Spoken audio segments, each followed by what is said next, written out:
silly is that? Pulls up, three-pointer. Bang! Bang! It's good! Wins the game at the buzzer!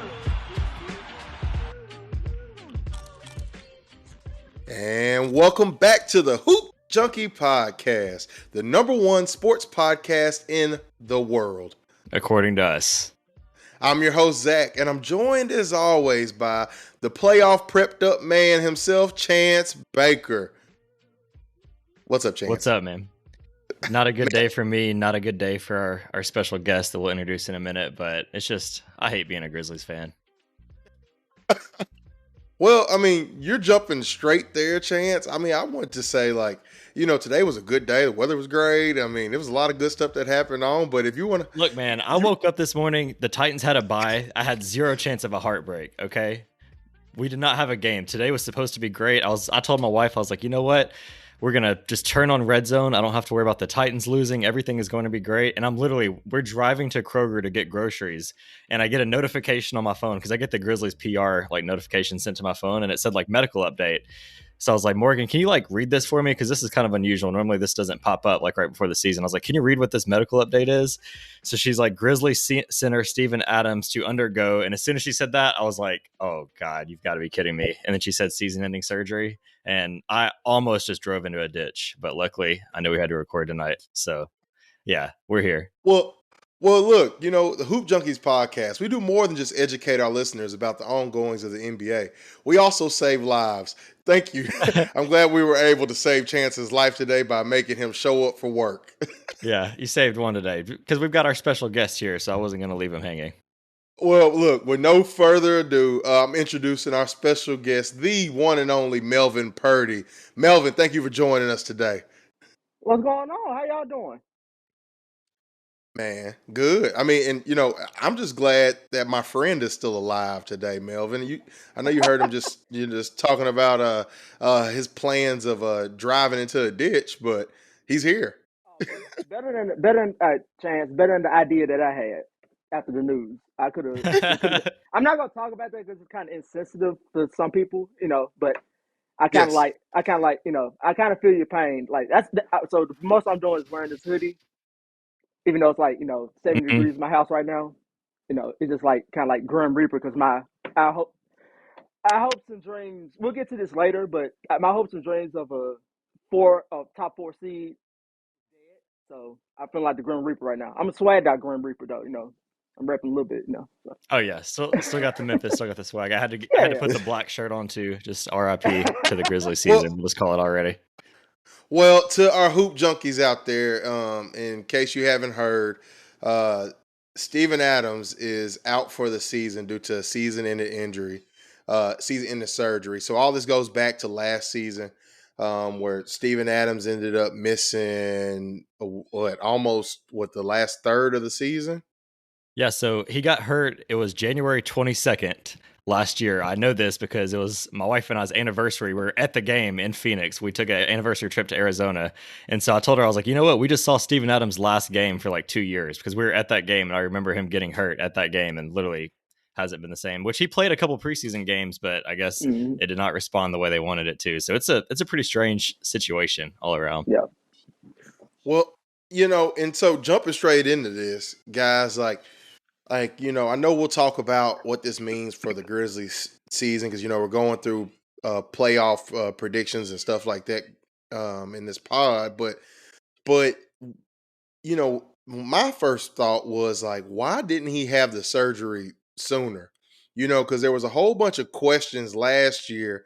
It was about like he was doing this weird, like, I don't know, like PT or like they sent him to Zimbabwe or something like that to get stretched out by some monks, or I don't like it was this big cloud around this whole injury all summer long.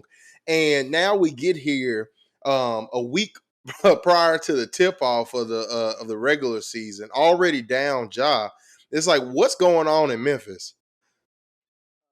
Yeah, I think he wanted to come back for the playoffs, it sounds like. I've kind of heard some reports that he was pushing to come back and the Grizzlies front office was like, no, like, you know, let's wait till you're 100%. So, I mean, I'm still trying to figure out what's going on, but it seems like they tried to delay the surgery because they Mm. wanted to see if they could either get him back for the playoffs or maybe they might not need the surgery. And because he played in the opening preseason game, and it was weird because, in the media day, like Kleiman and Taylor Jenkins were like, yeah, I think he's good to go. But Steven Adams was like, yeah, I don't know. Like, I'd be lying if I said I'm 100%. And so it was always kind of weird how there's like a disconnect there.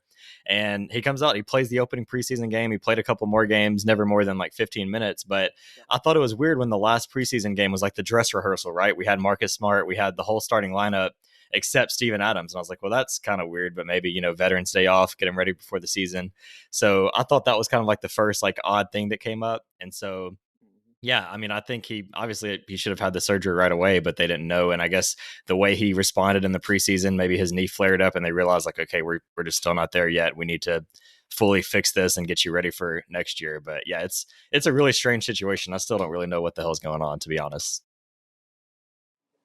Yeah, there's so much like uncertainty. Like this, well, Chance as a Grizzlies fan, for a while, especially this new regime, since probably like since John's been here, it's so secretive on like everything newsworthy, especially the injury reports and Mhm. everything. They keep everything under wraps and just hit you like at the worst possible time if it's like super bad. Yep. So it's just just unfortunate. It's just unfortunate that all this happened off a loose ball with the Mm. grab Hmm. over that was like in a game that was like out of reach on Dylan Brooks' birthday. So like Yeah. we was already getting our ass whooped, and then like you go after a loose ball and you down 20, and it's just like already depressing, and it like makes it more depressing. That whole road trip, I don't even want to talk about that no more. That whole road trip Oh yeah. that week Yeah, because was that was like the same depressing. road trip. Yeah, that was the same road trip that they were getting into it at the LA game. You had T Morant getting into it, and because I remember like we were on like a huge winning streak, then all of a sudden we went on that road trip where we lost like two or three in a row going into that Phoenix game. So of course I show up to the Phoenix arena with my Grizzly stuff on, like ready to get loud, and Damn. they just blow us out. We did come back towards the end. We came back at the very end and made it a game, but the first three Yeah. and a half quarters we were down 20. I had these Phoenix season ticket holders next to me that I wanted to push them off a bridge too by the end of the game. It was rough. And then Steven Adams, like you said, getting hurt on top of that. We obviously didn't know how severe it was at the time. And if you would have told me then that like he was going to miss the next season and a half, basically, like I would not have believed it. But yeah, it's rough times, man. It's just Yeah. like I feel like every Yeah. time we get on this pod, there's some negative Grizzlies news. So it's rough. Don't shut down the pod. Don't shut down the pod. I love y'all too much. Don't shut it down. Don't shut it down yet. But Yeah, you go. Hey, You gonna have all these Grizzlies fans going to just start bombarding us saying cancel the pod because every time y'all pod, somebody is flashing a pistol somewhere or somebody there's another press release on some bad news. Yeah. it's gonna be like Yeah, everything this pod gets is a. bad luck. it's gonna be you. It's gonna be Wait, man. Sane. It's gonna be Sane and Zach Carter, the two biggest enemies in Memphis. Yep, for for sure, for sure. Well, look, gentlemen, let's go ahead and jump straight into it. So, you guys were tasked with a little bit of homework prior to this pod, right? Where we're gonna go through and give some of our predictions on this season. So, I'll leave it up to you guys first. Do y'all want to go through teams first, or go straight to player awards first? How do y'all want to do it? Melvin's a special guest. I'll let him pick. Okay. Let's do player awards. Player awards first. All right. So, guys, for let's start with Coach of the Year. Who do you have winning Coach of the Year this year, Melvin? I have Mark Danagolt from OKC. I think I expect a great year from them. This year you have Chet coming back. Chet's been looking amazing this few preseason action we've seen him in. Of course, you got SGA. Of course, that goes without question. Then you got Lou Jens Dort. And then you also have the two Jalen Williams kids. So they have a good young team. I'm just hoping that my only issue is they haven't played together a whole lot. You had Chet not being there, of course. I just hope that they can gel together. I have I know moving forward. I'm sorry, moving forward, but like I think I have them in my play-in teams, one of my play-in teams Yeah. later on. So, but I think Mark Danigo will have a good season as far as like getting those guys together. They got a lot of talent over there. They're Hmm. loaded this year, Yeah. so and we all expect all of us. I'm pretty sure all of us expecting a big year for them. So that's who my coach of the year is for those reasons. Chance, who you got? Yeah, I like that call. I was actually debating him as well, but I went with a little more of a wild card, I guess you'd say. So I'm Okay. going with your boy Zach, Rick Carlisle. Mm, So, and we'll get into this a little bit later, but I've got the Pacers. I think they're going to surprise the people. I think Tyrese Halliburton's in for another big leap. I think, him playing for Team USA is definitely going to help him out. I love my guy Benedict Mather, and I think he continues a good year for his sophomore season as well. And yeah, I see the Pacers being a team that really makes that jump. Outside of the big two in the East, there's just not a ton of teams that really scare me over there. I think it's like a really top heavy conference. And I could see same. the Yeah. Pacers having a sneaky good year. And so I'm going with Rick Carlisle. I think he gets these young guys rolling, and they're going to exceed some people's expectations. Yeah, this is probably a boring pick compared to you guys' picks. I think you guys' picks are a little bit fun. Seeing Mark take home his first Coy Award and then seeing Rick Carlisle back in it. I went with Frank Vogel. And here's my reason why.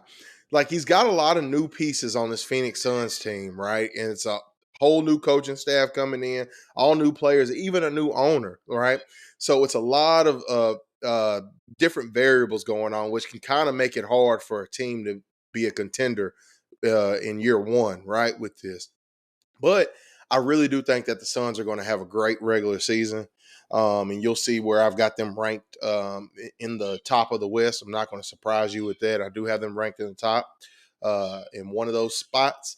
But I think it's going to be a big narrative award for Frank, talking about just kind of how he was a scapegoat in LA, and then now how he ends up leading a Phoenix Suns team through the regular season. So I went with that pick. A little boring, not as much sauce and flavor as you guys' picks, but I think it's still a solid one. Oh, yeah, for sure. So Yeah. all right, guys. So Clutch Player of the Year award. This is the first time the NBA did it. Was last year with Foxy, De'Aaron Fox taking home the award. Chance, starting with you this time. Who do you think is gonna be the Clutch Player of the Year award this year? So for this one, I got a little spicy. I went with Anthony Edwards. He's not like one of the top favorites to win this award, but I think going back to the Team USA thing, I think he took on that role and he kind of learned how to be a closer in big game situations. And I do think, to jump ahead a little bit, I think the Timberwolves are going to be a little bit better than people think too. I think they could be a surprise team with, their front court if they can figure that out. And I think a lot of that's going to be Anthony Edwards taking that leap, becoming, a repeat All-Star. He made it for the first time last year, even though he was kind of a late minute replacement because he kind of started out slow. I think this year, because he had all summer, he was training, he was focusing. I think he comes out hot, and I think he has a big year, and I think he's really good helping them down the stretch to win those close games, because we've seen the Timberwolves in the past where we saw it in the Grizzlies series 2 years ago where they'd go up 20 and they just melt down at the end of games. I think he helps them kind of figure that out to where they can finally close out games. So I'm going with my guy Ant. Yep. Melvin. Okay. I'm going. I'm taking Zach's type of approach. I'm not gonna be too wild card on this one. Keep it simple. Keep it conservative. I'm gonna say Devin Booker. I'm gonna say Devin Booker. Even though there's a lot of scores on that team with KD and Bill, there's only one ball on the court. But I think Devin Booker is the franchise player on that team. Yeah. And also, he's going to command the ball most of the time. Even though Brad Bill's playing point this year. Um, Mm-hmm. he's all, and previous years, like since he's been in the league, he's easy. Everybody knows he's a top 10 player. Even though we could argue that either or. But I think he will have plenty of opportunities in those, especially those big moments. In the big games, primetime games. They'll have a lot of primetime games against good teams and try to like get a chance to get those opportunities to make those shots, and which he can. Like that boy's a Mm-hmm. scoring machine, so he's gonna have those shots. Yeah. Right. Mm-hmm. And that makes a big difference too when you have all those primetime Yeah, games, because the voters, when they're just watching those compared to, obviously they all are guys that are tuned in, but when you have those primetime games and you're watching them on TNT on an Exactly. ESPN late at night, especially those West Coast games, he's going to get a lot more viewership from that. So that That's makes a what. big difference for Yeah, sure. and that's what De'Aaron. No, that's what happened with De'Aaron. This is the first. Going into last season, we all know the Kings was like a sleeper team that was like expected to do a lot. Everybody's looking to see De'Aaron make that next step. Because everybody was kind of like looking at De'Aaron as like a little bit outside the top 5 point guards. With your outside Hmm. of your Stephs, your Jaws, your Lucas. We knew he had the talent, but and then he showed up and like actually like played, actually like shot the ball better outside, which I was like real impressed of last season. So Yeah. Guys, Who- so basically for a lot of the same reasons what y'all just said about primetime games, being in the spotlight, being in moments that count. I went with Dame Dollar.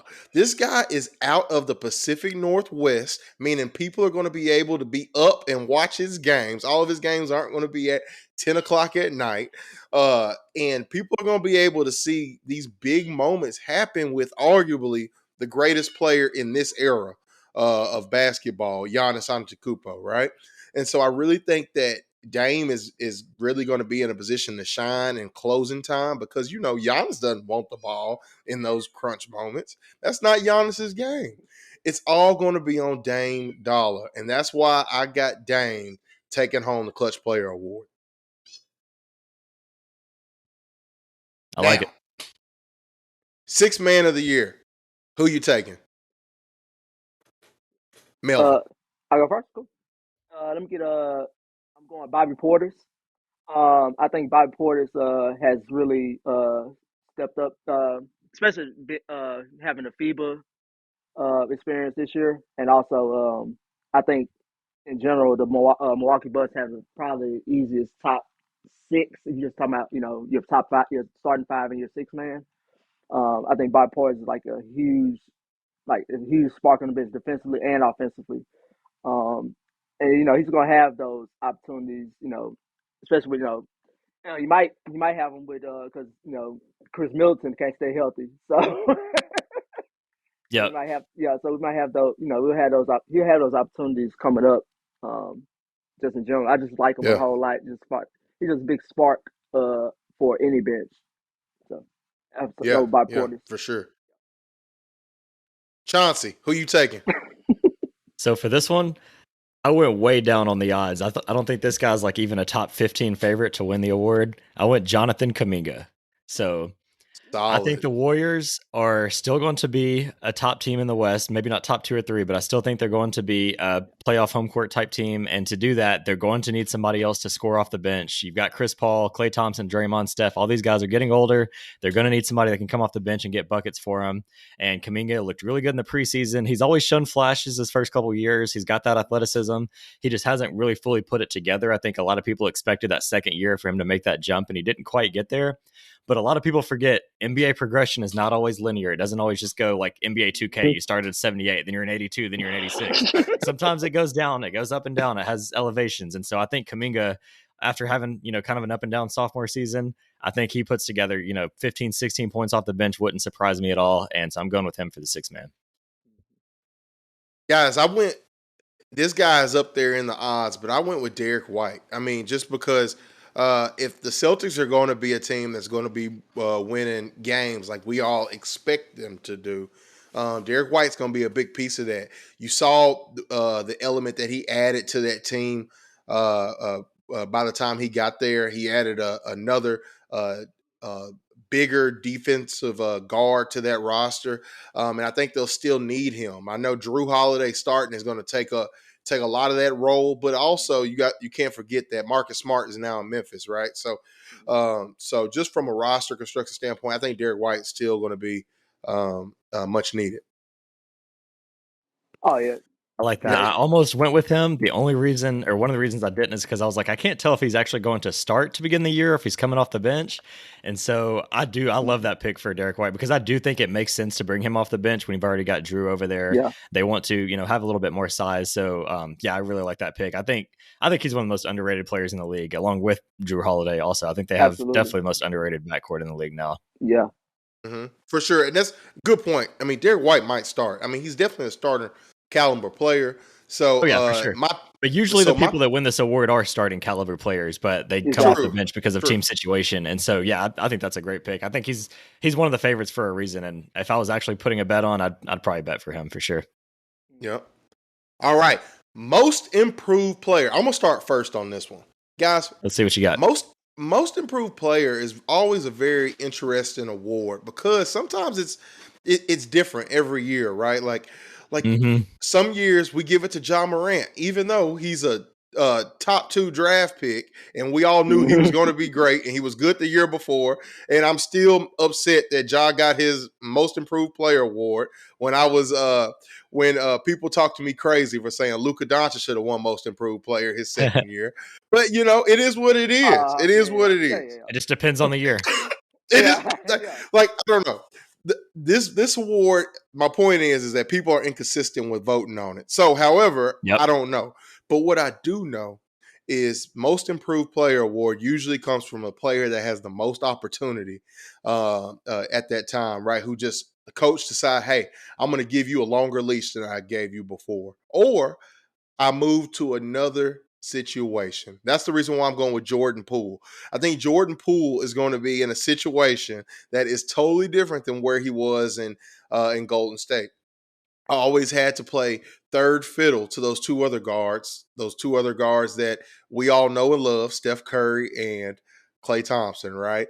Now Jordan Poole is in a situation to go free range. You saw it the other day when he had like 20 something points in 15 minutes or whatever it was, ended up with like a 40 ball. I think Jordan Poole is really going to go and have his breakout James Harden type of year just because it's for him. I mean, he's on Washington. They need buckets, and what can he do well? He can get buckets. Now, is it going to be extremely streaky? Oh yeah, that's his game. That's Yeah. what he's going to do. However, I do think that that people will look at him a little bit differently now that the volume is going to be there for him. Yeah, Kevin Garnett made that same statement a couple weeks ago. He basically said Jordan Poole is going to be the next James Harden, and definitely don't think it'll be like that extreme where he's like an MVP contender. But No, I would don't. we I don't be either. I don't surprised? either. Yeah, would we be surprised if Jordan Poole averages like 27 points a game, might shoot like 42% from the field, but he's going to get enough attempts up, but like 27 points, 5 or 6 assists, like that wouldn't be too crazy. And if you put up those numbers, you're definitely yeah, in contention to win the award yeah. because And it's about opportunity. You look at Bradley Beal on that same Wizards team, hmm average led the league in scoring, right? So, yeah, like, it goes to show you, like, it's all about just opportunity and the volume. And Melvin? he's going to get the yeah. volume. Oh yeah, yeah. And piggyback of your point, Zach. It helps to have a point guard there in Tyus that's going Oh to yeah, Mhm. facilitate that. So it's gonna show up. He's gonna. One thing Jordan Poole ain't scared of is shooting. So we know that. Yep. The volume will be there no matter what. man, and don't let it be a baddie sitting courtside. Oh, yeah. That MIP turns into MVP real quick. You're right, yeah, Oh, yeah. He goes to straight DC prime. DC has him. Oh yeah, oh, oh yeah. Yeah, Chocolate, what are the odds for Jordan Poole MVP? I might have to put a $5 bet in real quick. That's a good point. yeah. I think he'll love Chocolate City. That All has right, gumbo sauce. who wants next? I can do Go it. ahead, Who Mel. wants next? My pick is I'm going with the local kid Desmond Bain. I think of course we know with Ja being out the 25 games, and then now it's Steven Adams of course being out. It's really him and Jaren's team. And I've noticed this year, Hmm. especially this year, I don't know if you noticed it this off season. We had at the open practice they had Desmond Bain come out at the end and like talk to the fans. Usually it's Jaren or it'll be Ja or something like that. But I think, and I've noticed like in practice footage, like Desmond Bain has been really talking, showing his leadership on the court. And also just on the just in the season, I think he's gonna have those a lot of those touches. We know he's a top talented player. He's still very underrated to me. I still don't think he gets the respect that from fans that he should. Because that kind of pissed me off with ESPN ranking that they ranked him 61, and I'm Yeah, like, dude, it's like, that's dude, gonna go up next year. yeah, Yeah, dude, that's ridiculous. any anybody on any team would love to have Desmond Bain. Even though Laker fans on Twitter try to be like, "Oh, Desmond Bain, short arms," da, da, da, da. And like, dude, y'all would kill to have Desmond Bain instead of D'Angelo Russell right now.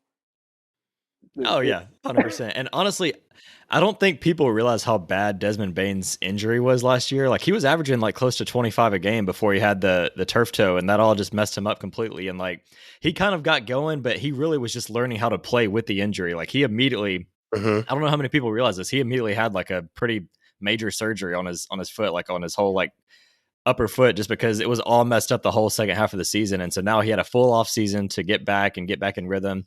And, from all Grizz media, this, Melvin, like all you hear about is how hard Desmond Bain works. And you saw that like going into his rookie season when he was just a spot up shooter, going into his second season when they had him play point guard in summer league and practice on the ball.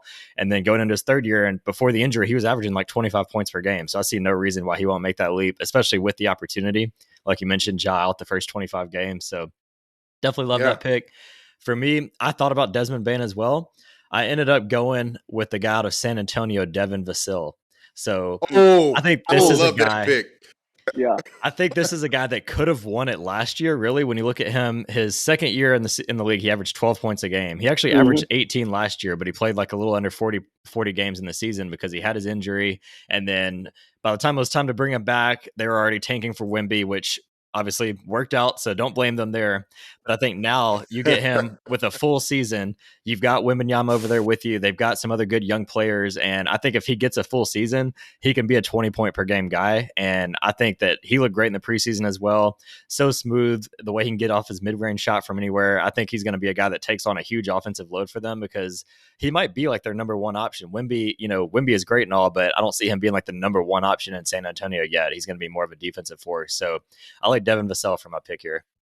Oh, that's a solid one. I like That's a that. solid one. I like that chance. Yeah. Yeah. All right, guys. Defensive player of the year. Chance, go ahead and start us off. So I'd love to get on here and tell you my guy Jaren's going to repeat, but to stay unbiased, I went with Anthony Davis. I think if Anthony Davis can be fully healthy for a full season, he is the best defensive player in the whole entire world to me. I think the way he looked in the playoffs last year when he was healthy, the way he made Jaren look completely a shell of himself after game one. He, I think, did a decent job on Jokic, for all you can do with Jokic. Obviously, Jokic is a different beast, but I think Davis, when he's healthy, is the best defensive player in the league. And I think, if he can just stay healthy, play 65, 70 games, they have the 65 game trigger mark now at the awards. So maybe there'll be more motivation to not sit out back to backs and such. And I'm pretty high on the Lakers, as you'll see here in a few minutes as well. So I'm going Anthony Davis for DPOY. Okay. Melvin, who you got? I'm actually going to stay honestly biased, but also for logical reasons. I think Jaren will get back to back. I think there will be plenty. You think he's getting a back to back with Steven Adams out? I don't. I'm pushing back on this one hard, and I love Jaren.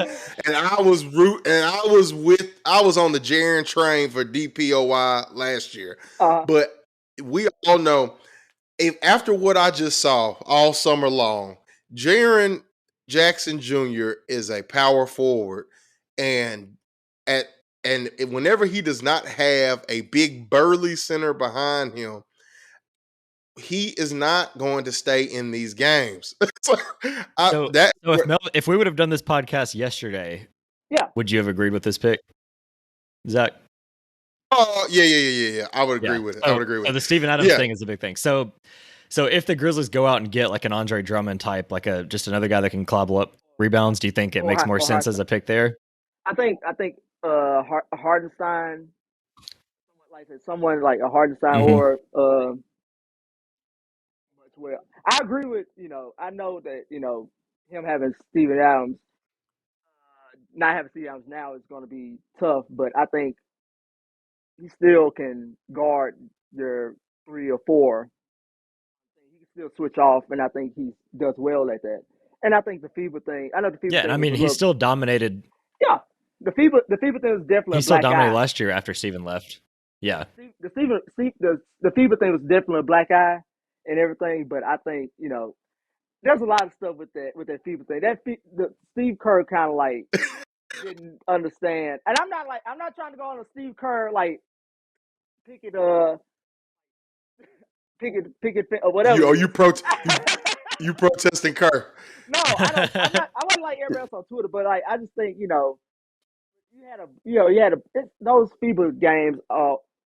The year before the Olympics always are tough, and it's just like you're trying to you Mhm. have new system, you're trying to figure out things. Like Steve Kerr should know, like, hey, I should be playing Walker Kessler in the middle and having Jaren at the 4 to like help out Yeah. whoever is coming in and everything.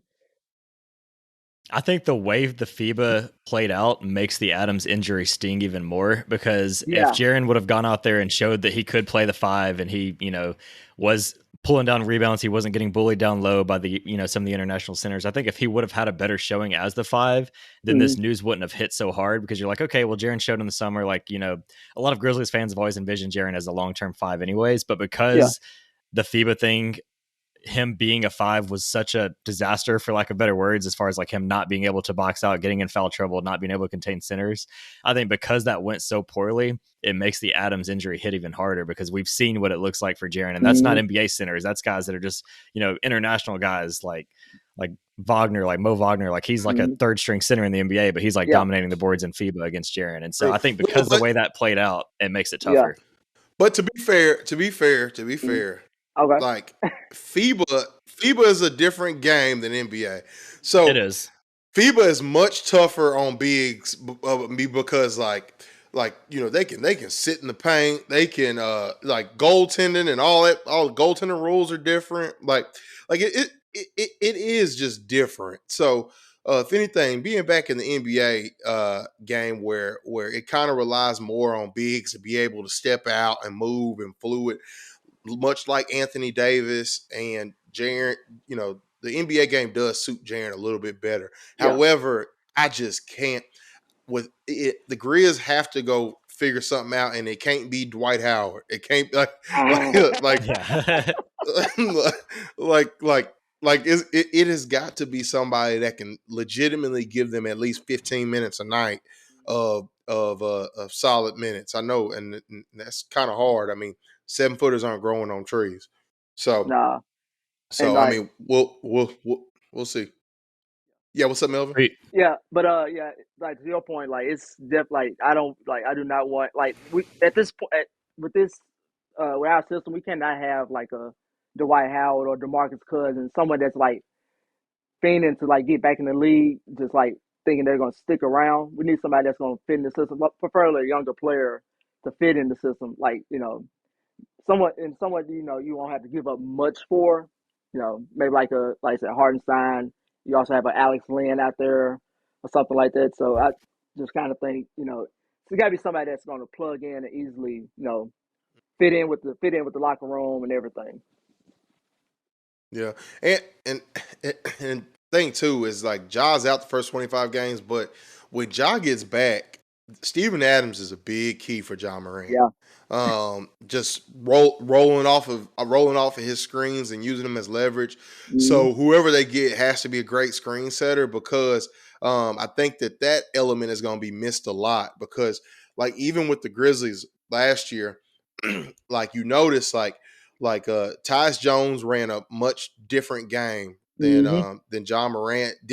He wasn't as reliant on those big heavy screens, but Ja was, right, and that was what really thrived in those minutes between those two. So I think they'll have to figure that out, or they're gonna have to make some tweaks to the offense, which is even scarier to be doing at this point. Absolutely. Now, my pick for defensive player of the year. Oh, that's what we're talking about? Yeah, that's what we're talking about. That's what we're talking about. Who you got, Zach? There's a guy My whose pick. team is Dallas Mavericks who don't play defense. Oh, yeah, we don't. Hey, the D in Dallas don't stand for defense. I'll tell you that much. Hey, it's about who can score the most first. Yep.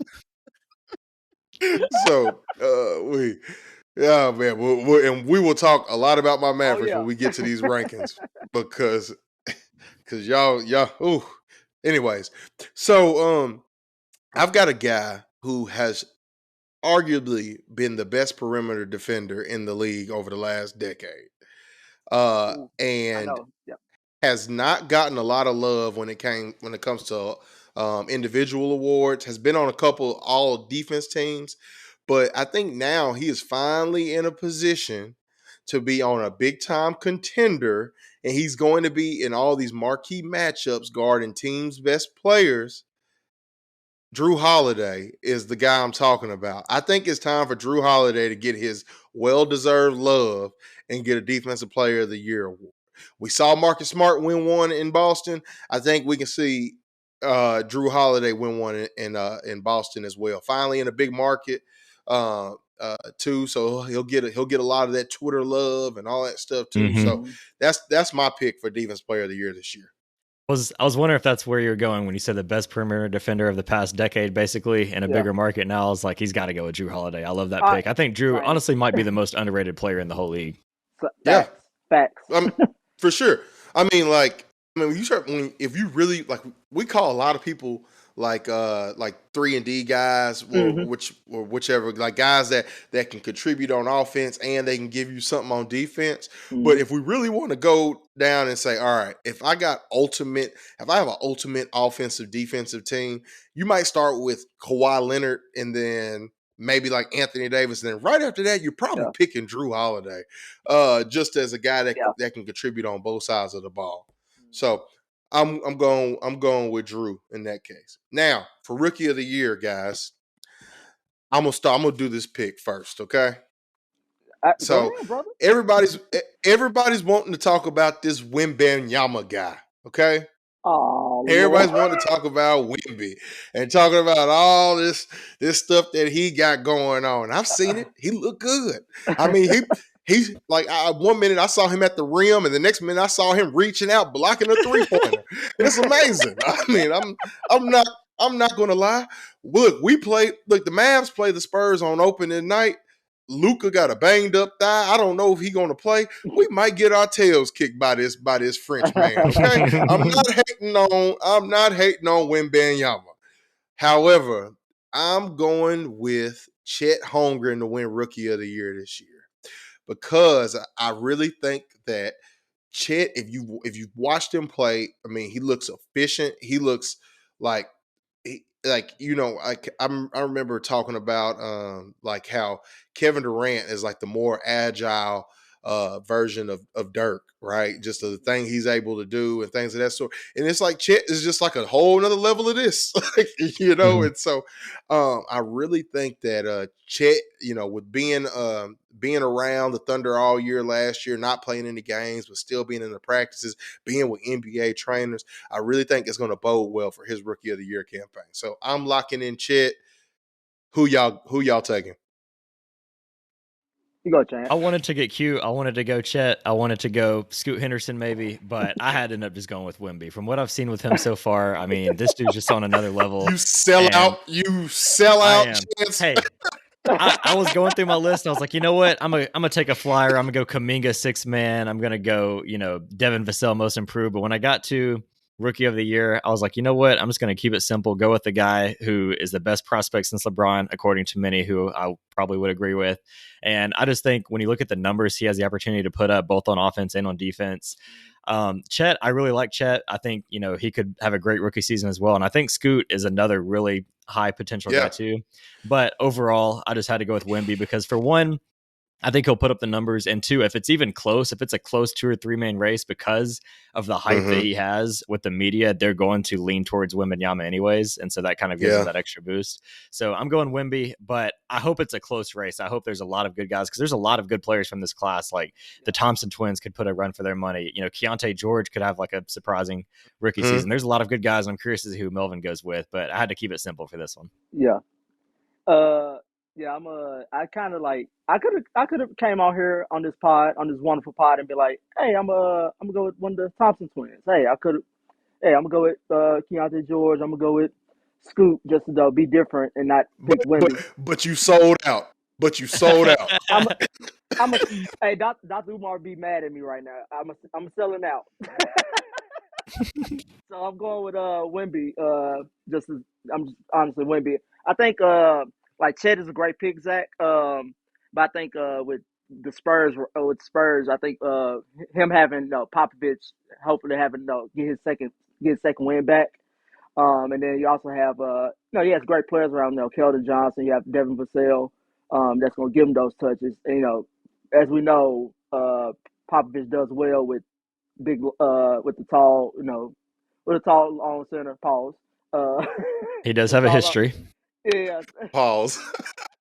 He's historically, with of course with Dave Ross and Tim Duncan. I think he's gonna give the Wemby those touches. And like what Chance said, if it comes down to Chet or Wemby, which I think are the two. There's going to be two favorites going into this season because I think we'll talk about this, of course, later when we get into our seeding portion. I think they'll be the best. I think those two will have the best opportunities, to get those votes. And I think, if it comes out to those two, it'll be definitely Wemby just off the hype and everything. So. Yeah. Yep. Yeah, look, guys, I can't knock y'all for picking Wemby. I'm not gonna lie, but somebody had to be different and be original and come up with their own picks. I was hoping one of the three. Wouldn't have Wemby, just so we wouldn't all be in consensus. It just couldn't be me. It couldn't be me. I was hoping it'd be one of you two. Hey, man, I play it fair, man. I don't overthink it. Yep. Zach called me. That's agreed. That's a pretty good strategy, honestly. So look, guys, MVP. All right, this is the award that everybody cares about.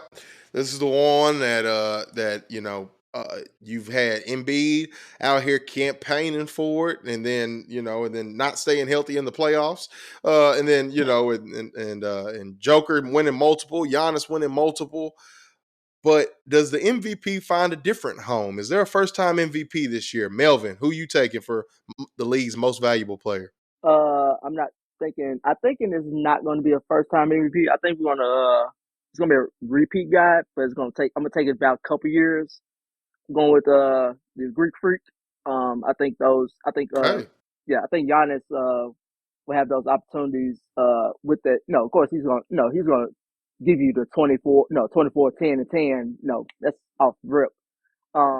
Even though, you have Damian Lillard there now, who kind of commands the ball, who shoots a lot and everything.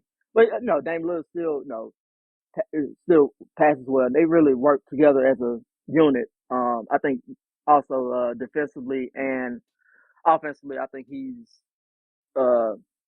easily, along with Anthony Davis, probably the best at both ends of the ball. At like both elite level at both ends. Mhm. So I just think, and then also I think honestly, like they're gonna be the best. Easily they'll probably be the best team in the league, and just in general in the West East. So I'm going with Giannis. Hey, Chance, who you taking? So I'm going with a first-time MVP for a guy that is going to be on the real best team in the East, the Boston Celtics. I'm going with Jason Tatum. I think last year he put up his 30-point season. I think I might have stole Zach's pick too, which would be surprising because I thought this was kind of a wild card. You did. I thought I was so original. So we can talk about this one together. That's funny. And what's funny is if you would have gone first and picked Tatum, I might have just won it and picked like a Devin Booker or somebody just to be different. But in my heart, I do think Tatum can have that season. I think to win MVP, you've got to be kind of in the running. Like there's never, like Chris Harrington was saying this on a pod the other day, like there's never like a first time MVP that really just comes out of nowhere. Like aside from maybe the Derrick Rose season, like typically it's a guy that's kind of in the running for a few years and then he finally breaks through and gets it. We saw that with Giannis, Jokic.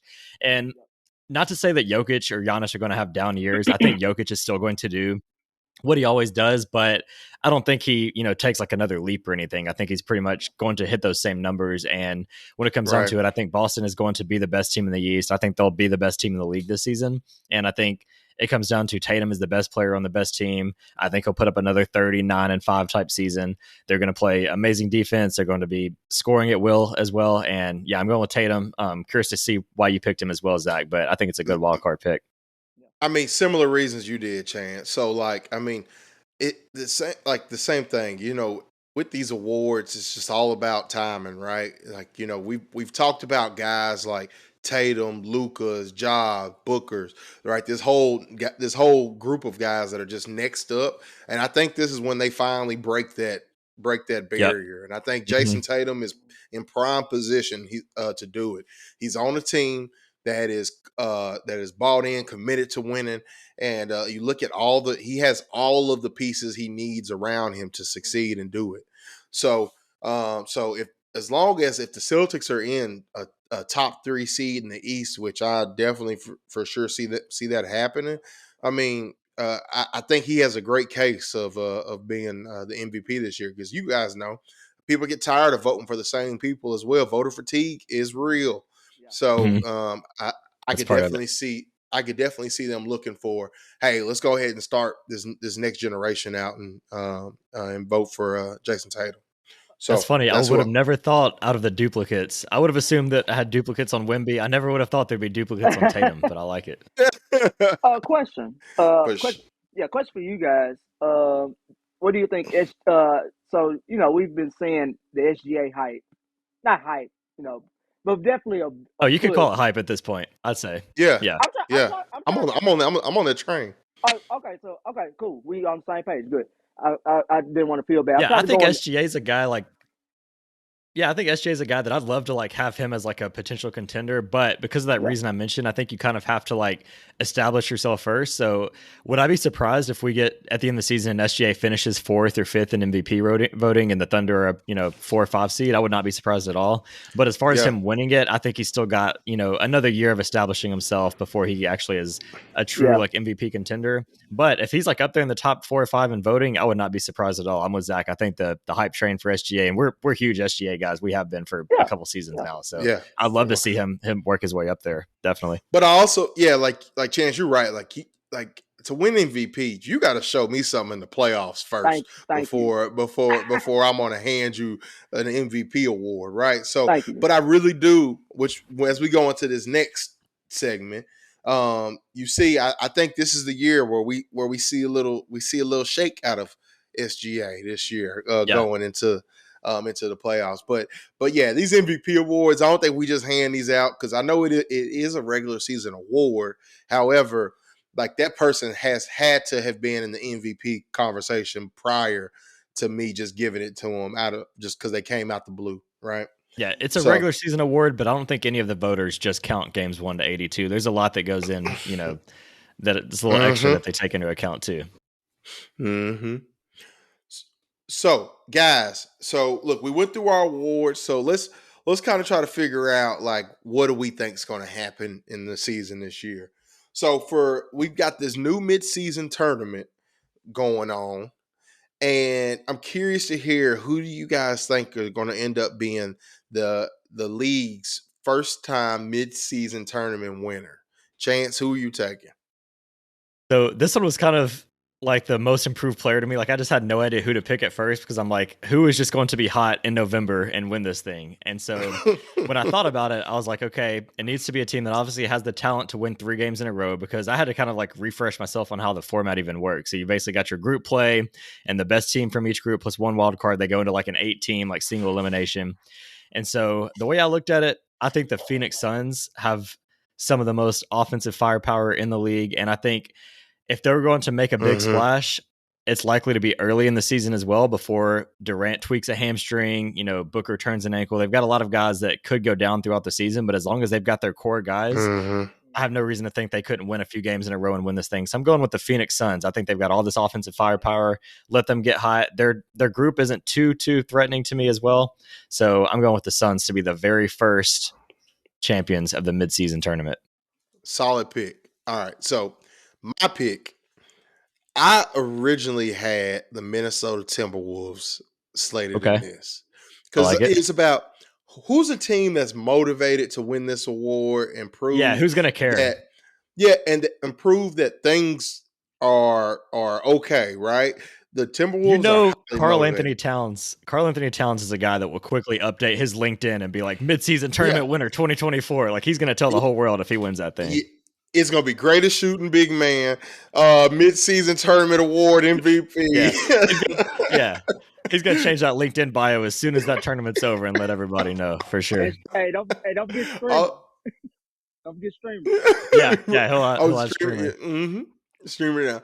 But so I had them picked, and I was like, Ant Edwards, he's a dog. He's going to want to run through there. Rudy Gobert, look, he's still trying to prove that he was worth all those million draft picks. But then I was reading the paper, and I saw a quote from Christopher Paul that he guaranteed Mike Dunleavy Jr. that he was going to bring them the midseason trophy. Yeah. And I said, you know what?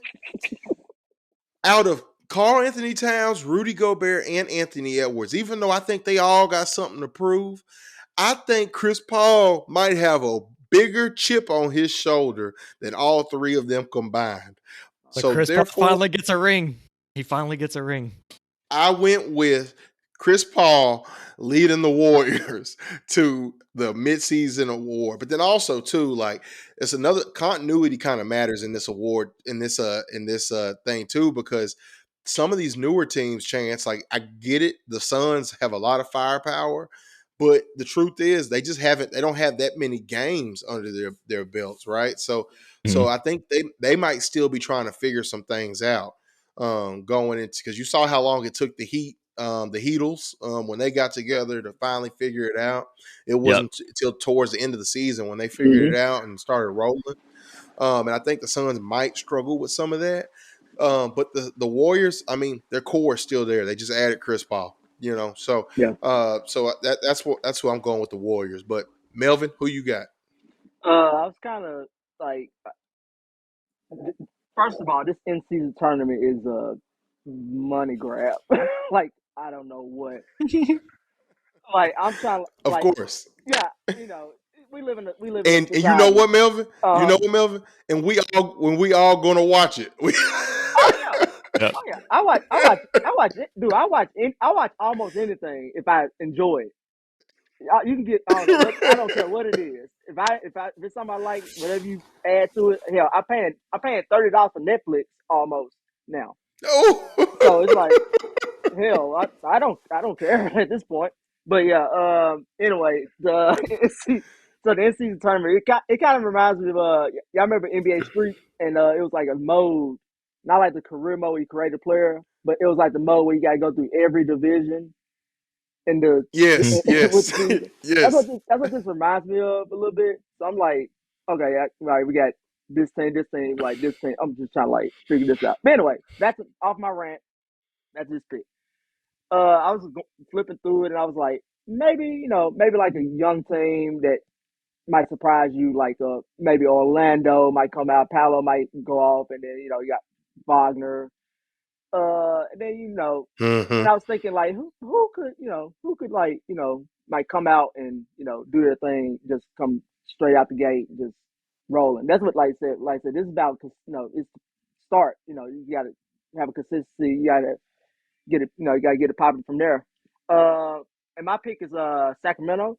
I think Sacramento is fiending to get back into the season after how the season went last year. They had honestly they had the Warriors on the ropes. It's just at the end by the time you got to that fifth game Steph went off, and Draymond and everybody just got just showed will to win. And that's a part of that's part of the growing pains of a young team that's coming up. And I think De'Aaron Fox and Sabonis and Malik Monk are going to be super ready to come out and just try to establish themselves not only for the season, just not only for the season in general, but just they can definitely like do something in that in season tournament. So I'm going with Sacramento. I Yeah, like that's a that pick. I solid think pick. that's a good Yeah. mix of Yeah. like team that still has some youth that's like motivated because they've never like won a championship. They want to like win something important, but they also are Mm-hmm. not like so young that they have no experience. Like they've been through a playoff series. They kind of Mm-hmm. got that under their belt. Why not Sacramento? Light the beam for the midseason tournament award. Yeah. Oh man, I could just imagine that rafter. I mean that that banner getting raised in the rafters in Yeah, I was like, Sacramento. do they hang a banner for the midseason tournament? Oh Do they hang a my. banner for that? Hell, Well, because like some teams probably wouldn't like if the Lakers won a midseason. Or do you think they would really hang that banner up? maybe Definitely Like, not. But a team like Sacramento, they've never won a ring yet, right? maybe the ones yeah, maybe Lake Show Yo on Twitter probably would. yeah, man, that whole Lake Show. So, all right, guys. So look, let's go into how do we think the season's going to shake out, guys? Y'all want to start talking about the Western Conference or Eastern Conference first? You pick. Let's stay home with the West first. Okay. All right. So let's jump in the West. So, guys, you were supposed to come up with your standings of 1 to 10, just so we can kind of get an idea of who we think are going to be in the playoffs, and then who's gonna make the play in rounds 9 and 10. So, guys, I'll go ahead and start this off. So, in the West, as my number 10 seed, I have the New Orleans Pelicans. I think the Pelicans are going to have a decent year this year, which is going to lead them to a play-in game. And then I have the Timberwolves at their 9th seed. 8th, I have the Thunder. 7th, I have the Clippers. 6th, I have your Memphis Grizzlies, which I did have to alter this because of I did have them up. I did have them up a spot, but then I switched them out with the Kings.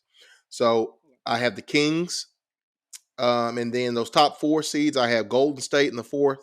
I have the Nuggets in the 3rd, and then the Suns in the 2nd seed, and I have the Lakers actually leading the West this Okay. year. Oh wow. So do we want to just kind of give our 10 and then we'll Yeah, have like an open discussion on it? Yeah, just give them, and we can just talk through this. Okay, I'll go next. So mine was a little similar. So at number 10, I actually had your Dallas Mavericks, your hometown Mavs there. Did you have the Mavs or did I miss them? Hell no, I left them You did off. not have your Mavs. So No. we talked about this last week. The reason I was not high on the Pelicans making it is because I see there being 11 teams that are contenders to get in this play in. And I have the Pelicans as the team that's outside for me. But so you had your home team Mavericks. I had the Mavs 10 and I had the Pelicans just on the outside.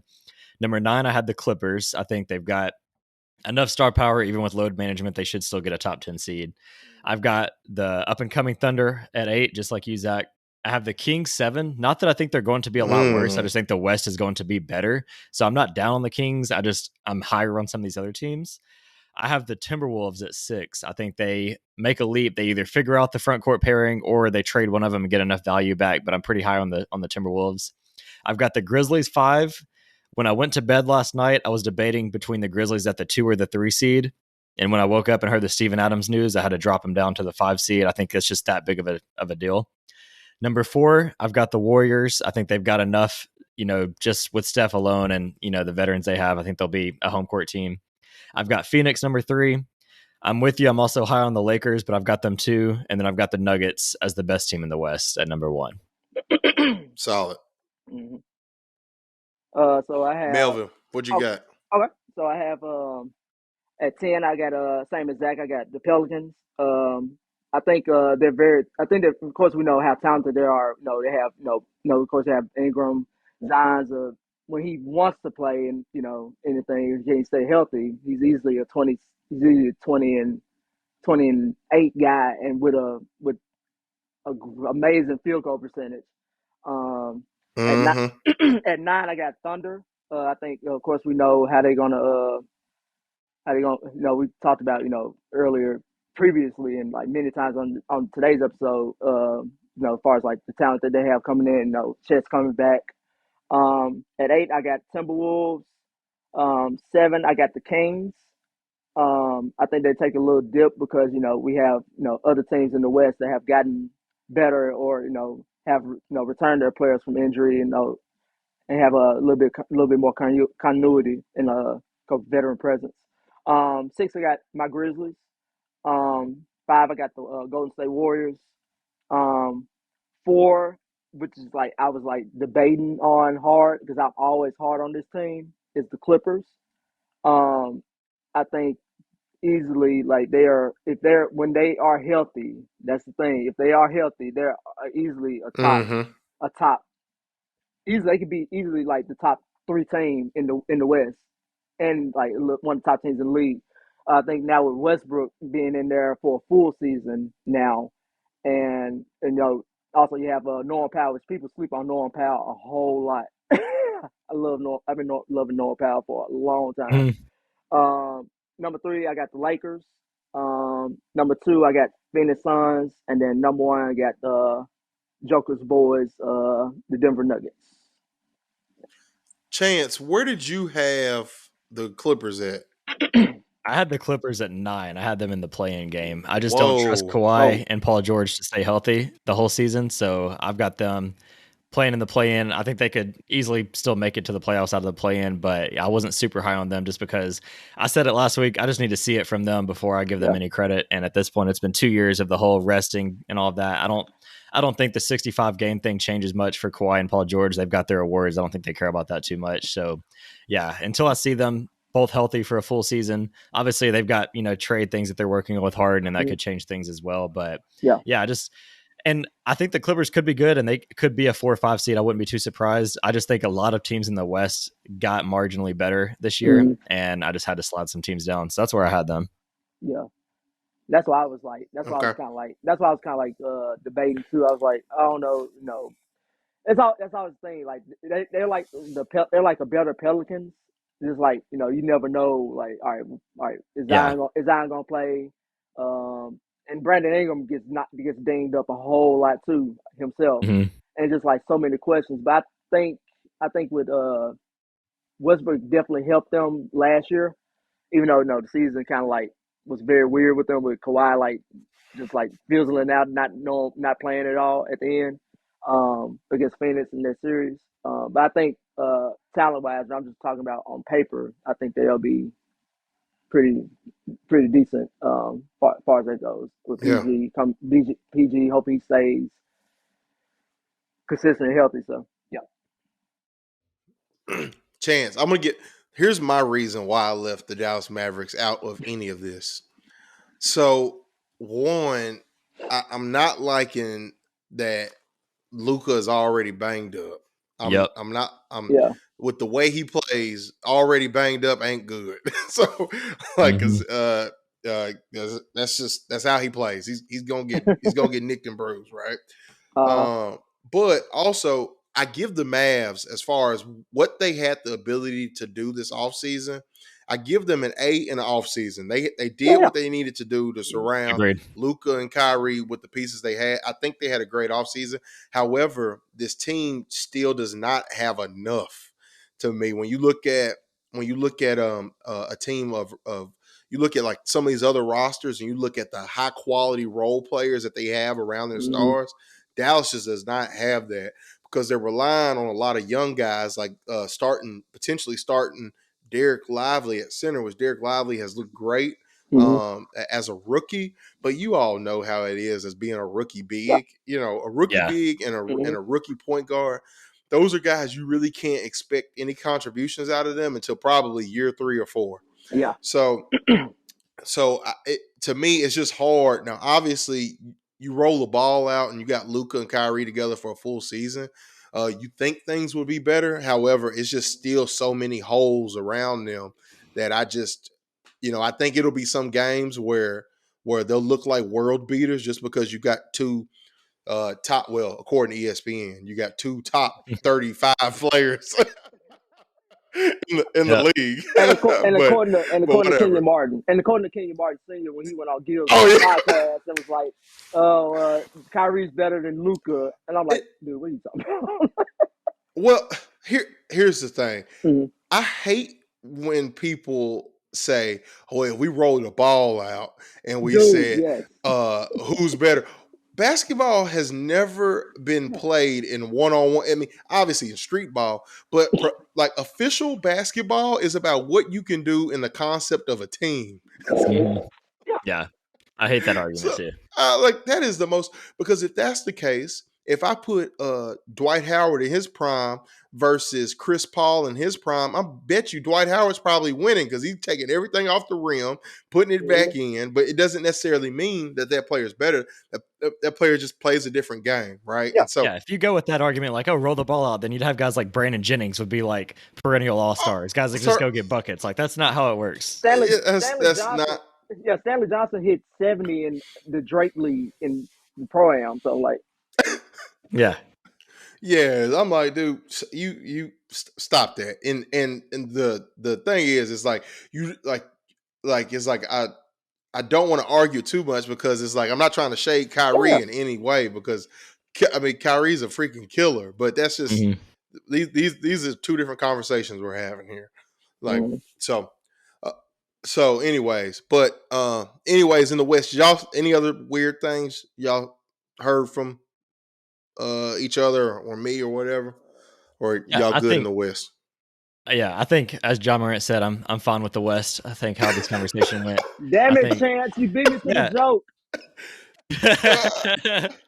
Hey, But no, I think we're all pretty much alike. I think we've all got Denver, LA, Phoenix, Golden State near the top. Obviously, we've got mm-hmm. some differences along the bottom, but yeah, I think the West is pretty open. I think you've got your couple favorites with Denver, LA, Phoenix, potentially Golden State again. Mhm. I thought Memphis was a team that could make a run, but until they make a move for a big man, I've kind of got them as that second or third tier now. But Yeah, yeah, I think the West, I would say, is more wide open than the East, which we'll talk about in a minute. I think there's quite a bit of teams that could make a push, and so.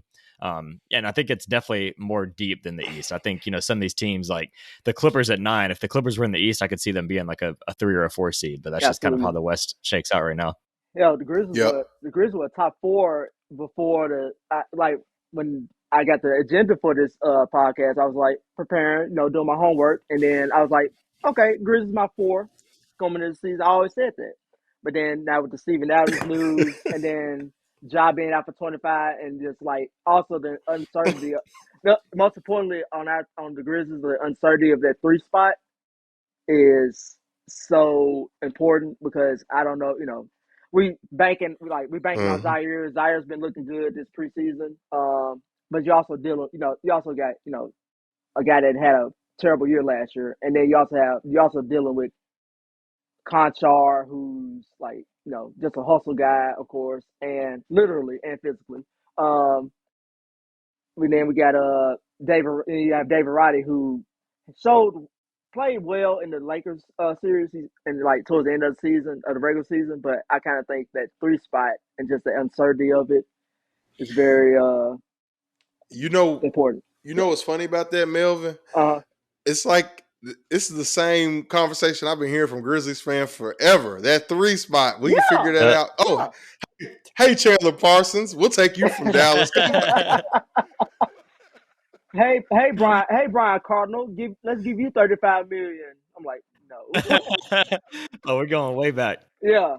Oh, Hey hey Rudy man. Gay. Hey Rudy Gay, let's give you up for a barbecue Hey nacho. Like, man, if it that's my thing. If they would have kept Rudy Gay, I'm saying I think the Grizz would have won a NBA title by now. yeah. But you know, I might be a little wild with that statement. But so anyways, guys, enough of the West. Let's move to the East. Melvin, we can Uh-huh. start with you, man. Who you got? How you got the East shaking out on your end? I got some shockers at towards the bottom. Like we said, and I agree too. When I like kind of like looked at the teams this year, the West. I mean, the East is pretty like it reminded me of like the East of like the 2000s, where it was like Mm-hmm. garbage. It was like okay, there's Philly, there's Milwaukee, and then there's like and then like you might have a little Miami, and then that's it. But so starting off 10, I got you're gonna be shocked with this one. Actually, like really high on the same Detroit Pistons. I think Oh, okay. I almost had them at 10. I yeah. almost had them at So 10. Good yeah, pick. yeah. So Detroit Pistons, I think are very talented. Like like Jalen, like Mm-hmm. they really showed a whole lot last year. Jalen Duran, Isaiah Stewart, and then Cade, went out with that. Cade is very talented. He could easily be a on the fringe top Yeah. 10 point guard. I think him coming back would really help that team. Then we'll see what Jaden Ivey does. I still like Jaden Ivey a lot. I think he can um, be that good force with Cade. I think Dwayne Casey needs to just like figure out how he wants to establish that with uh Well, they Cade got and money now. yeah. So and then you have yeah. So I think that they're very talented. I'm very high on them. 9, I have Orlando Magic. I think with that team, I think we'll see what Paolo coming from FIBA and him Mm-hmm. winning last year with the Rookie of the Year. I think what he can do. He's very like you can't be the 6'10" guy that can do the things that he can do. Like that's Mm-hmm. you do that now in this league, you gonna be good for a while. 8, Yeah. I have Atlanta. Number 7, I'm very high on this team. Also, we talked about this like earlier, like Chance did with his pick Mm-hmm. of the one of the awards. I like the Indiana Pacers at 7. I think the addition of Bruce Brown is like huge, going to be huge for them. And Yep. of course, Halliburton. Halliburton is like I love Halliburton to death. He's a freaking like beast. Can shoot the rock, can Agreed. dish it out and Mm-hmm. everything. 6, I had Cleveland. I think they take a step down a little bit, even though from last year, from like 4 to 6. I think they have, of course they still have. I still don't know what Donovan Mitchell. Donovan Mitchell can disappear sometimes in big moments to me. But I think Evan Mobley's going to definitely take that next step. He almost won Defensive Player of the Year. Like there was time, there was a point where Evan Mobley could have won Defensive Player of the Year. 5, I have the 76ers. I don't know about what's going on with Daryl Morey and Harden. They had like a couple. They had like a couple on the fringe of breaking up. I'm like, dude, like, are y'all like in odds every freaking week? And then you don't know what MB's now asking. They somebody MB wants to go to New York, the Knicks. So, but I still think they are You top know the 5. you know the you know the weird thing about the Sixers thing, watching it play out, like it feels so like personal and like private, where like it's just like with this news, it's kind of like because like everybody knows how tight they were, and hmm it's just like Mhm.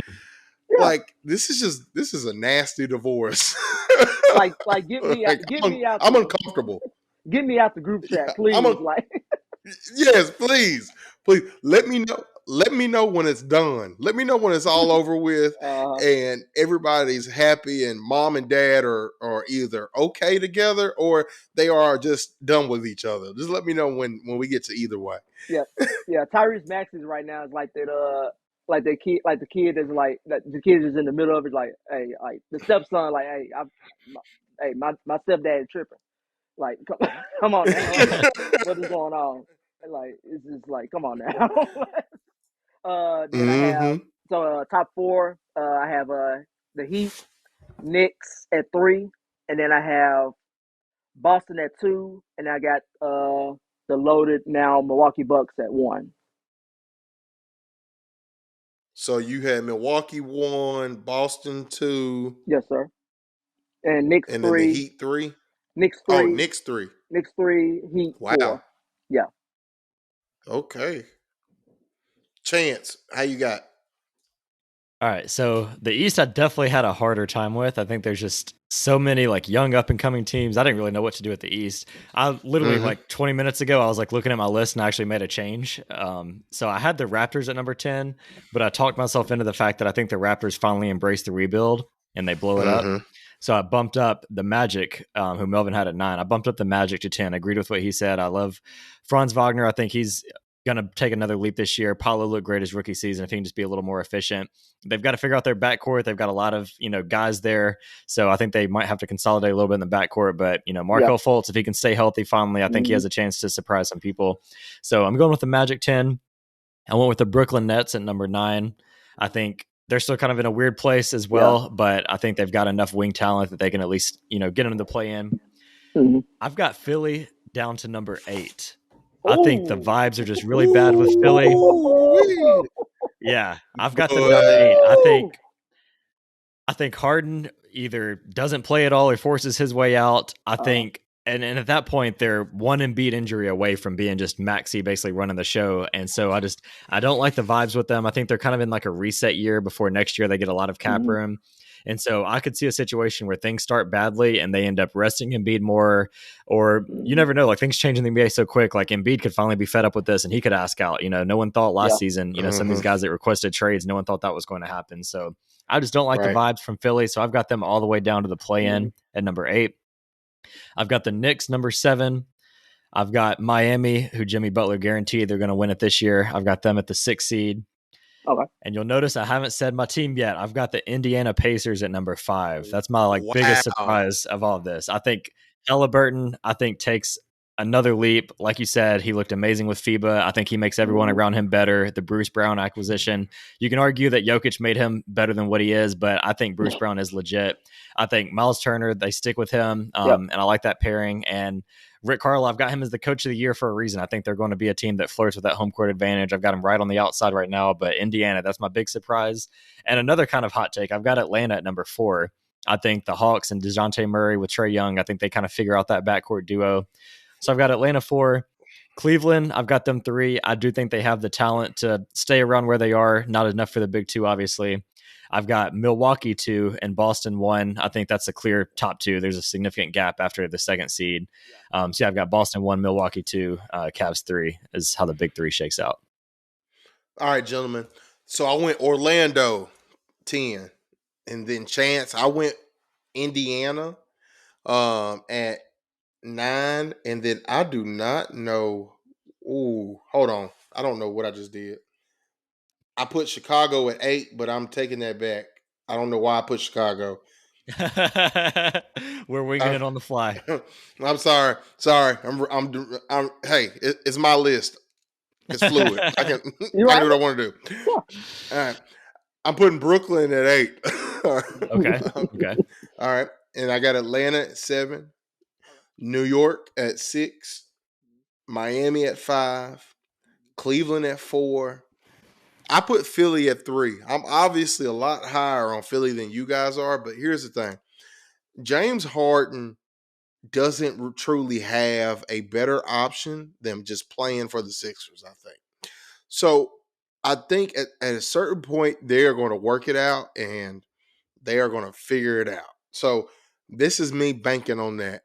However, is there a world I can see this just all blowing up and going to hell? Yes, there is a world. So I could look like a fool by putting them as my third. I could see Philly finishing anywhere in the East based on how things shake out. They're a wild card. Yeah. And then obviously, I put Boston 2 and then Milwaukee 1. Only reason why I have Milwaukee 1 because I think Milwaukee just the core of their team has been around a little bit longer, won a championship, and then they've also got a little bit more depth on that roster. So when we're talking about like regular season, I think they might be a little bit more equipped to make it through a regular season, a little bit better than Boston. But overall, I think both of those teams. I mean, you could twist my arm and say and give me your reason why you think Boston's going to be the 1 seed, but I'm going with those 2 at the top of the East. Yeah. I think Yeah. they're the clear-cut top two. I was curious if anybody would have anything different other than them top two, regardless of the order. And Mhm. honestly, the way the NBA regular season is, like the order might just come down to health. Like if Giannis and Dame are healthier than Tatum and Brown and Porzingis, then they'll get the 1 seed. Like that's a big part of it too. But they're the clear-cut 1 and 2.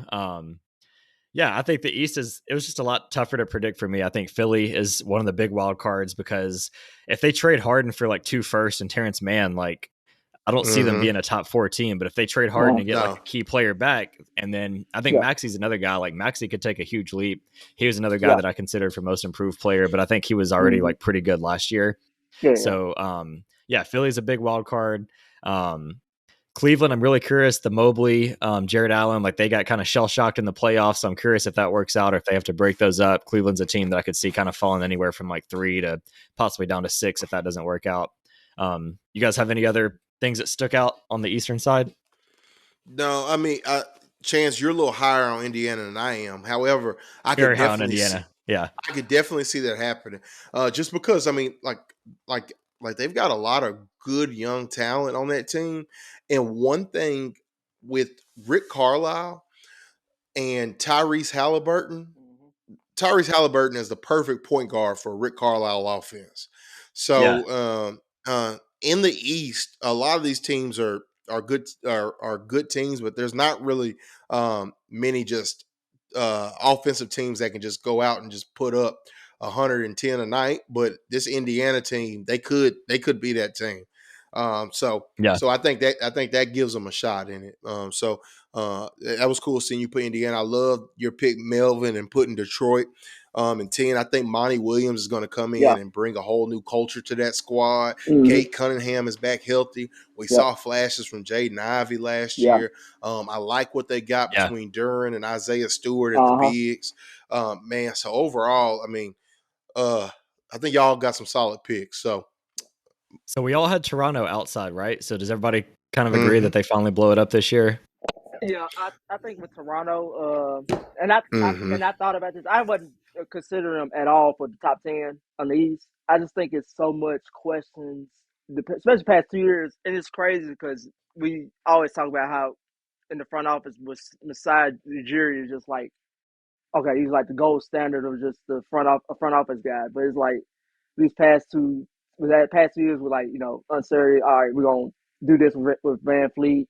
Are we gonna trade Pascal? Are we gonna do this and that? I'm like, it's just very. Right. It's so much uncertainty with Toronto that I was like, I can't see them like being in my Yeah. my top Yeah, it's 10. like eventually you have to make a move. Like the Grizzlies offered him 3 firsts for OG, which a lot of people, Yeah. a lot of Grizz fans that I know thought that was an overpay in itself, and they declined it. And so it's like Mm-hmm. eventually you have to Mhm. decide, do you want to just be this middling team and sneak into the playoffs, or do you want to, bottom out and get really good again and acquire future Especially assets? And so I especially think now. Yeah. finally they come to their senses. Yeah, Mm-hmm. exactly. Especially now in the Well, and NBA. then Yeah, go Mhm. ahead. Go ahead, yeah, yeah, Melvin. yeah. My bad. Especially now in the NBA, it's so easy. You could easily go from being top 5. Let's say you like in the middle of top 5 seed, and then you just easily just be like, all right, it just bottoms out and just like you just like non-existent anymore. That's kind of what I was saying with the Raptors. Like 2019, that was 2019 when they won the championship for it with Right. Kawhi. So Mhm. it's just Yep. now it's just like Kawhi leaves, and then you're just sticking with Fred Van Fleet and Siakam, and I'm like now you're just like I Well, don't no, know. Fred, and that's He's and, over in and Houston that now was what I too. was gonna say. Fred is in Houston, so Mm-hmm. when I sit there and look at that, like it's like it. I mean, like what do you have left on this roster? And it's like he's had plenty of opportunities to make a move to improve his roster, but he's decided to hold pat, and I think holding pat is not going to get them anywhere. So No. at this point, you might as well just commit to losing games and hoping you can add some other pieces around Scotty Barnes Mm-hmm. for your team to be successful in the future. Because right now, when you look at all these other young teams in that Eastern Conference, particularly with Detroit, Orlando, Indiana, Yeah. Cleveland, the Knicks to a certain degree too as well. Like Yeah. you look at all these teams, they got a whole bunch of young talent on these teams, and then Toronto is really kind of in a spot where they've got a lot of young talent, but not too many marquee guys. So at this point, it makes no sense to be holding on to Siakam if I'm them. Yeah. I'm trying to get rid of him. I'm trying to get rid of him, Hmm. and then and some of my other vets too as well, and just try to go straight to a rebuild. Hmm. What did y'all have? Knicks. I had them at 3. I So had I had him at 7, so you were higher on the 7. Knicks than I think me and Yeah. Zach, right? I yeah, kind of like. you Yeah. were extremely high. Yeah. I, I just think with Nick, like, I really like. I think with them, they have like, you have another person that I think could be 6 man here. He could have won it last year, Emmanuel Quigley.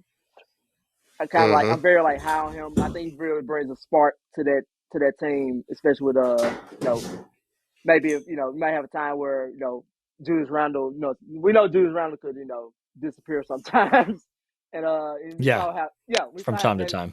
we saw how Jalen Brunson. No, Jalen Brunson's like great, can like score, like gets going more consistent, honestly, than on that team. But I think Emmanuel Quigley, give you can sometimes like there was a lot of games last year where he just hit 20, he hit 20 and like brought him over and helped him win the game last season. So I'm very high on them just off Yeah, I think bench wise, and Mitchell Robinson and Hardenstein and everything. So I'm very like high on them, just like bench wise. I think their depth is very like high than like most of those teams in that top 4. yeah, they've got continuity. They're bringing everybody Mm-hmm. back for the most part. They didn't do anything super crazy. And I think in the East, like after those top 2 big dogs, like anywhere from 3 to 7 or 8, like it's a lot of teams that are very Mm-hmm. similar. So I could see the Knicks finishing, 3, 4, 5, like anywhere in that range as well. Yeah, I think there's a lot of teams in the East that are kind of like around there. And so bringing everybody back, Brunson, taking control, taking command over that team, I think they could definitely be like a surprise team that could, sneak into the second round or so in the playoffs this year. All right, and then gentlemen. So as far as we went through the East, we went through the West.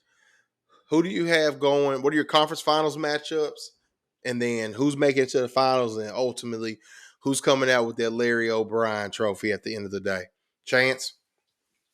So for me, I'll start in the East because that one's pretty standard. I think we've all agreed it's Bucks and Celtics. I don't think anything crazy in the playoffs happens, unless Giannis, messes up his knee or something. I think it's going to be Bucks Celtics in the East. I've got the Celtics winning. I think that'd be a really good series. I really hope it all pans out, and that's what we get because these are the 2 teams that made the big splashes in the offseason. I want to see them match up, but overall, I think Boston has enough, with their defense. If Porzingis stays healthy and can replicate what he did last year, I think that just elevates their season even more. And then Drew Holiday can basically be what Marcus Smart was for them, a couple years ago, and then some. I think Holiday even has more potential on the defensive side of things. And then you already know my thoughts on Tatum taking another leap. So I've got Boston over Milwaukee on the East. On the West, I really wanted to put Denver back in it just because I think they're the most talented team. But I really just think there was something there with the Los Angeles Lakers in the back half of the season last year after they made a few moves. And I'm actually Mm-hmm. going Lakers over Nuggets in the West. I think if any team can slow down Jokic in the playoffs, it's the Lakers with Anthony Davis. I think Austin Reeves just continues to impress me as well, to where LeBron doesn't have to give 100% and put up 30 and 10 for them to compete the way he did when he first joined LA. So I've got the Lakers getting to the playoffs. And so we've got the ultimate rivalry, Lakers versus Celtics in the championship. And I've got Boston in a deep series winning that one. I think they've just got enough on the defensive end. I think they're the most well-rounded team. I'm really high on Boston this year, so I've got the Celtics as my title. But I think a Lakers Celtics championship would be a lot of fun. Shouts out to winning Melvin, time. who you got? Shouts out to winning time. I like Yep. that. Well, rest, You know, you know, rest in peace. they canceled it, so I had to pay homage and just make that the finals, just to keep it going. So I'm Maybe wearing my they'll hire me as the director and we can renew it. so I'm wearing my hoodie. So I'm wearing my hoodie for 2 reasons. Not only Steven Adams and now my show winning time is on. Yeah. Anyway, Yep. so we have so in the East I have same as Chance. I'm not gonna overthink it, and I don't think nobody should overthink. We know the top 2 dogs are Boston and Milwaukee. Um, I have Boston winning against Milwaukee in 6. I kind of think it'll be a dog fight. But I think um, Boston's perimeter guys with Brown and Tatum are very way more kind of like way more dangerous than with Dan. Uh, because we don't know about Middleton on the like Middleton at the three. I don't know. You don't know what he can Mm-hmm. what he's gonna bring because he's very like he's very like injury prone too. But I think in my opinion, Milwaukee has like the best, like I said earlier, has like the best top six in the league. But I think Boston just goes over Milwaukee. In the West, I thought long and hard about it. I thought about doing the Denver Suns. I thought about a lot of things, but the reason I didn't go with Phoenix as my conference finals in my conference finals is because I just don't know about the health of KD. Sometimes I think KD, could he's gonna give he's gonna be start off high. Past couple years, honestly, he's been the hottest player starting out in the league. But I think him being he's like 34, 35 right now. I think he's been battling a couple injuries, especially lower leg injuries. So I'm going with Denver and Lakers also. Um, I think Anthony Davis, like I said, when Anthony Davis is healthy, Anthony Davis is easily, along with like Giannis and Drew Holiday, one of the best top two on both sides of the ball players in the league on elite level. Um, and I expect Darvin Ham to give the reins to Anthony Davis, and that's what would definitely take LA over the top and let LeBron, you know, take the backseat. Which I know LeBron. We know LeBron is very unselfish, so he'll be gladly, do that. And with that, I have Denver, but I have Denver beating LA. I think I like Jokic is just Jokic is just ridiculous. We just know with them, I think with him and Murray, I think they have a lot of firepower just off, bench, as far as like their firepower as far as like their starting lineup. So I got Denver and Boston, and I have Denver in 6. Okay. Denver with a repeat. Yeah. All right, guys. So mine is very similar to you guys, right? So I got Lakers Nuggets going in. So I thought we all about had the same. Yeah, I thought about Phoenix. But here's the thing. I just think both of those teams between the Lakers and the Nuggets, they've got the continuity. Been there, done that. Phoenix is still figuring it out. Then you also get a full season of Jamal Murray healthy. I love what the Lakers did this offseason, and I also love what they did at the trade deadline last year. I think they figured something out Yeah. surrounding LeBron and AD. So I've got them in the West. And in the East, obviously, Bucks, Celtics. I don't need to keep For real? beating that horn while we chose them. Right. It's a hot take. Oh wow. So I went with the old winning time special, Lakers and the Celtics in the NBA I like it. Finals. However, I've got the King winning one more ring before he rides out into the sunset. I like So, it.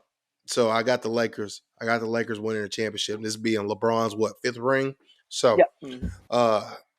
And then that'll probably be his last shot at that, unless he continues to just keep playing like this at 50 years old. So that's how the final season of Winning Time ends. LeBron goes into Boston, gets his last ring, screen fades to black. I like it. We could renew it. Boom. Yeah. Boom. There you go, Chance. Well, yeah, you already look. You might as well go ahead and start scripting out the new next gen of Winning Time, brother. Yeah, I'm gonna start hitting some people up on Twitter, find out who I need. Chance Scorsese over here. Well, gentlemen, thank y'all for hopping on today. Melvin, thank you for coming in and hanging out with us with the Hoop Junkies podcast. We appreciate you. You're welcome back anytime you want to come chop it up with the boys. But until next time, we'll holler at you. Peace.